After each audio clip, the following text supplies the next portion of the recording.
Senator from Nebraska. Thank you, Mr. President. I rise today to fight a blatant land grab by the federal government. My colleagues and I support the senator from West Virginia's resolution disapproving of the waters of the U.S. rule. This rule would change the definition of navigable waters to include things like roadside ditches, puddles on construction sites, farm ponds. Think about that. President Biden's EPA and Army Corps of Engineers apparently believe that drainage ditches, construction site puddles, and farm ponds are navigable waters. To say this statement defies all common sense is an understatement. Frankly, it's embarrassing. I'm from Nebraska. I get it. I'm from a landlocked state.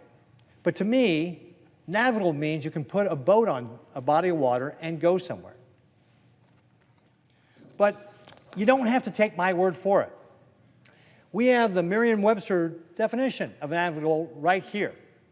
And it says, deep enough and wide enough to afford the passage of ships. You put a boat on a roadside ditch, and you're not going anywhere. You put a boat on a puddle in a construction site, you're not going anywhere. You put a boat on a pond, you're just going around the pond. You're not going anywhere besides that. To Nebraska farmers and ranchers, this is just dumb. Beyond that, the Biden administration is trying to change the law without coming to Congress. The 1972 Clean Water Act said navigable waters 50 times. Congress's intent could not have been more clear. As a legislative branch, we must protect our authority. The Biden administration is trying to subvert our laws, and it must be stopped. If allowed to stand, this rule would increase costs and uncertainty for producers, property owners, and small business.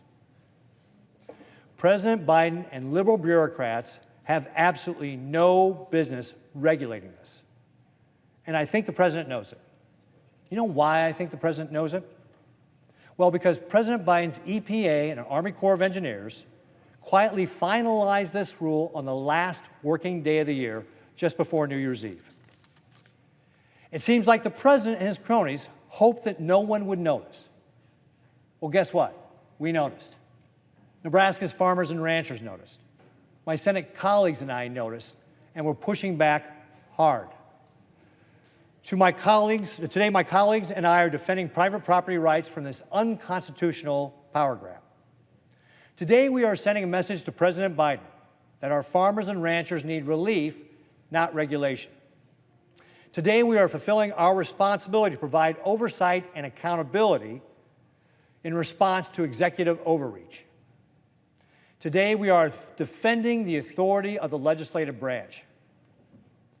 When I was governor, I repeatedly opposed President Obama's efforts to expand the waters of the U.S. rule. As senator, I strongly oppose President Biden's attempt to do the same. I want to again thank Senator Capito for her leadership on this issue. I'm proud to have joined a bipartisan effort today to vote to rescind this unconstitutional rule. I hope President Biden will choose to sign this common sense resolution as he did the D.C. crime bill. He agreed with a bipartisan group of senators then, and he should do the same now. Thank you, Mr. President. I yield back.